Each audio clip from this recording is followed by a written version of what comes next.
Hi, I'm LadyJenevia, and welcome back to my Dickinson Season 2 reviews. This video is a spoiler-free review of Episode 8, which is titled, I'm Nobody, Who Are You? Whoop, that's a relatable title if I ever heard one. But before I get into that episode, I want to first mention something about Episode 7 that I forgot to put into my spoiler review, which hopefully you have just finished watching before you came over to watch this video. I don't know why it slipped through the cracks. Maybe I was just too caught up with my recent interview with Christina Strain. She's one of the writers on Netflix's Shadow and Bone. If you haven't already seen that interview, go watch it. I'm really proud of it. Shadow and Bone is one of the shows that I've been low-key covering for a while now, but now that it's going to be dropping in April, I can start to talk more about it. So, back to Dickinson. The thing that I forgot to mention in all of the commotion is that in Episode 7, Emily was briefly reunited with George at the spa.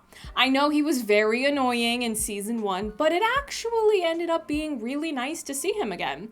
Now that he has let it go, and as far as I can tell is not being petty and holding grudges against her, it was so refreshing to have a man on the show that is not messing with her head when it comes to her poetry. I didn't follow any of the Stan discourse when Season 1 dropped, but I liked Ben as a character. I thought he was nice, and he was so encouraging of Emily's poetry, and was completely supportive of her defying whatever social conventions she wanted to defy. Emmy Sue stans, don't yell at me. I'm not coming for your ship. I'm just saying he was a nice person to have around, especially when her father was being a monster when it came to her poetry.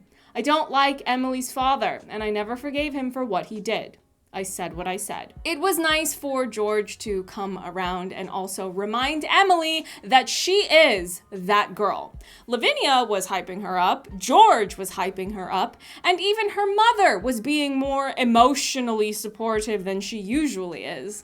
George wasn't just checking in on Emily's general well-being, he specifically asked about her poetry. He doesn't work in publishing, there is no hidden agenda there. He said, "Those lines, they stick with me." I love that. It's been a while since they've seen each other, and he still remembered the power of her writing. And Emily gets to tell him, I know things ended badly, but thank you for believing in me. It's not easy to be an artist and to keep that fire once people around you start to mess with your head.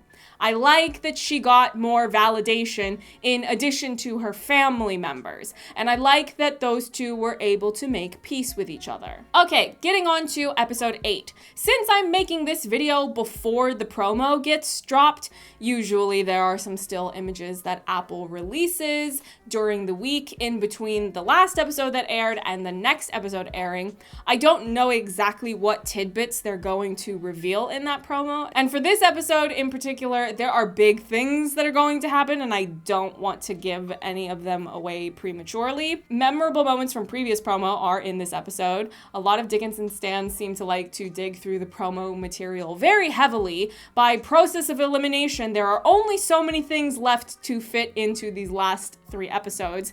This is a very difficult episode to preview without giving away spoilers. I think some of the talent have been giving away some things about what happens in some of these last 3 episodes, but I haven't been heavily fixated on every interview every member of the cast is doing, so I'm just going to play it safe because if I get in trouble, that would be the end of me being able to do these reviews. So I'll just err on the side of caution. Let's start in safer territory. Lavinia and Ship. I have made it pretty clear in my reviews throughout this season that I love Lavinia as a character. That is still true. And also that Ship is really funny to me, as is the dynamic that these two have in playing off of each other. We didn't get to see them interact quite as much in the opera or spa episodes, but in this episode, I really enjoyed their material. The writing is smart, the performances are funny. I will be pulling out quotes in my spoiler review because I've deemed it highly necessary to do so. I've seen some comments or tweets from some stans that seem to be annoyed at this coupling. They don't like Ship, or they just don't like the material. Here's the thing. The entire relationship dynamic between Lavinia and Ship is not supposed to be romanticized. Some stans seem to be upset at the ridiculous cishet content they present in their scenes, but the entire point of the relationship is to be a satirical depiction of cishet relationship dynamics. You can find so many teen films and rom-coms that unironically do the types of things that are happening between these two, but the narrative is such that the audience is supposed to think, yes, these two are couple goals. That is hetero propaganda, and I will not stand for any of that. Lavinia and Ship are deliberately written in this hyperbolic, hilarious way, so we as the audience know very well that Ship is wrong. Anytime he opens his mouth, he's wrong. There is more than one thing in episode 8 that has been foreshadowed in previous episodes, which is very exciting for me because now that they're finally airing, I can talk to you about them and point out what things were planted before that you may or may not have picked up on. This episode in general is very dense. There are so many moving parts to it. There will be a lot of things for us to discuss after it airs, depending on what type of viewer you are. If you're someone that likes to make theories, ponder about the symbolism and the themes of the show's writing, there will be a lot of material to go through. I said way back when I was doing my earliest reviews of Dickinson season 2 that this season would embrace a lot more of that surreal style of storytelling. I think a lot of you will have picked up on that by now. The seance, the maze, the opera, dream sequence. Well, crank all of that surrealism up to an even higher level and you get episode 8. I encourage all of you when watching this episode to keep an open mind and really listen to what people are saying. Try to dissect the layers of the dialogue, the themes, and so on and so forth. There is so much happening that you can easily be kept very busy for the next week until episode 9 airs. Regardless of the fact that I am keeping this review so short, I can all but guarantee that my spoiler review will be another long one because I've had to go back through to rewatch certain episodes and the past notes I took on the reviews of these earlier episodes because I had been taking notes to know what things I wanted to reference when I would finally be free to talk about spoilers. I want to get very specific.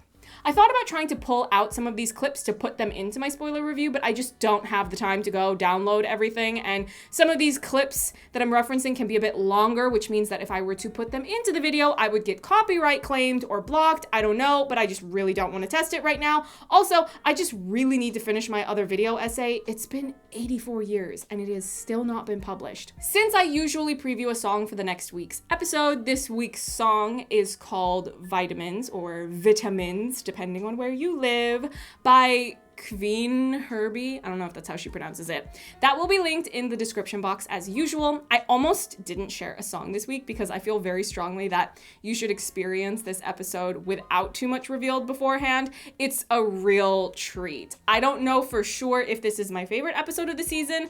It might be. Either way, it's definitely a standout for so many reasons. If you enjoyed this video, don't forget to like, comment, and subscribe. It really helps my channel get more boosted by YouTube's algorithms. I want to also thank the viewers that were nice enough to peek at my Knives Out video essay since I mentioned it last week. If you want to check out that video essay, by the way, since it was a huge passion project of mine, please remember that it has 4 parts in total. It was supposed to be just one interrupted upload, but the Lionsgate YouTube copyright settings would not allow it. Hence me being forced to chop my beautiful video essay into 4 separate pieces. It seemed like a lot of people went and checked out part 1, but not the other parts.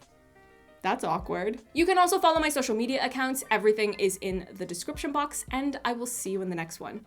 Bye.